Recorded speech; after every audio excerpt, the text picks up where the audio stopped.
नमस्कार दोस्तों, जैसा कि आप लोग जान रहे हैं रेलवे में टेक्नीशियन का वैकेंसी आ चुका है और इसका फॉर्म भी भरा जा रहा है। इसमें स्टूडेंट को सबसे ज़्यादा समस्या हो रहा है, सबसे ज़्यादा मेरे चैनल पे कमेंट आ रहा है, सर मेरा फिटर ट्रेड है, क्या पोस्ट प्रेफरेंस भरे, सर मेरा टर्नर ट्रेड है, सर मेरा वेल्डर ट्रेड है। सब अपना अपना ट्रेड का मैसेज कर रहे हैं कि हमारा पोस्ट प्रेफरेंस क्या होना चाहिए, कौन सा पोस्ट पे हम एलिजिबल है, हम फॉर्म भर भी सकते हैं कि नहीं, बहुत सारा समस्या है।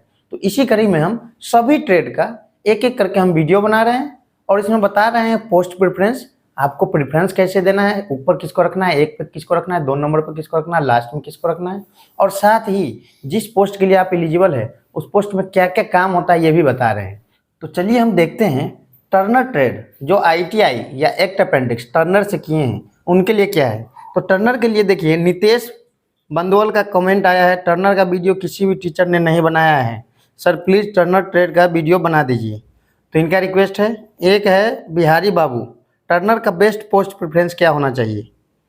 सोनू तिवारी, भाई टर्नर ट्रेड की वैकेंसी नहीं है क्या, इनको पता ही नहीं है टर्नर ट्रेड की वैकेंसी है भी कि नहीं, मतलब इनको ये संदेह है कि टर्नर ट्रेड से हम फॉर्म भर सकते हैं कि नहीं।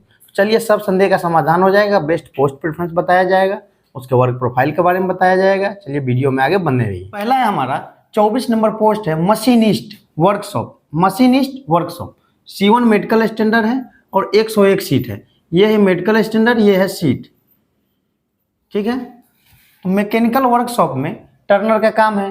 टर्नर का काम क्या होता है, आप लोग जब टर्नर से ITI किए हैं या एक्ट अपेंडिक्स किए हैं तो आपका ज़्यादा से ज़्यादा काम टर्निंग से संबंधित है, लेथ मशीन से संबंधित काम होता है, तो आप कार्य उसका जानते हैं।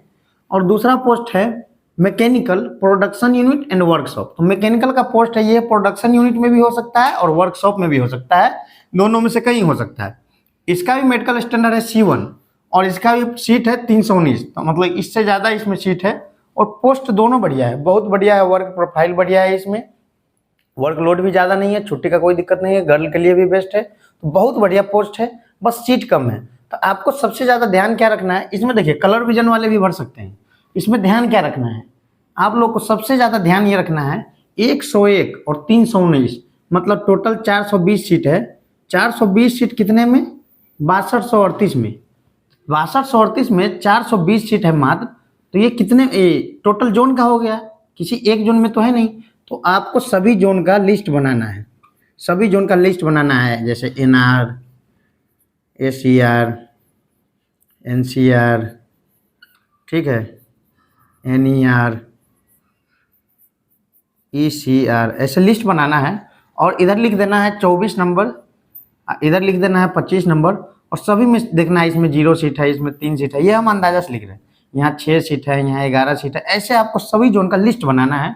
और लिस्ट बनाने के बाद यहाँ पे टोटल लिखिएगा, यहाँ पे टोटल 6, यहाँ पे टोटल 14, ऐसे एक आप लिस्ट बनाएंगे और उस लिस्ट में देखेंगे टर्नर ट्रेड से सबसे ज़्यादा वैकेंसी किस जोन में है।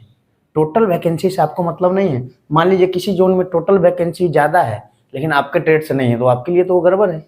तो आप अपने ट्रेड से एक लिस्ट बनाएंगे सभी जोनों का इस प्रकार से और देखेंगे कि किस जोन में सबसे ज़्यादा सीट है, ऐसे एक लिस्ट बनेंगे सभी जोनों का, और किस जोन में सबसे ज़्यादा सीट है उसी जोन में आप फॉर्म भरेंगे, इस चीज़ का विशेष ध्यान रखेंगे। तो वीडियो करते हैं यहीं पे समाप्त। आपको जो भी रेलवे से संबंधित क्वेरी हो कमेंट कीजिए, वीडियो कैसा लगा ये भी कमेंट करके बताइए। बहुत बहुत धन्यवाद।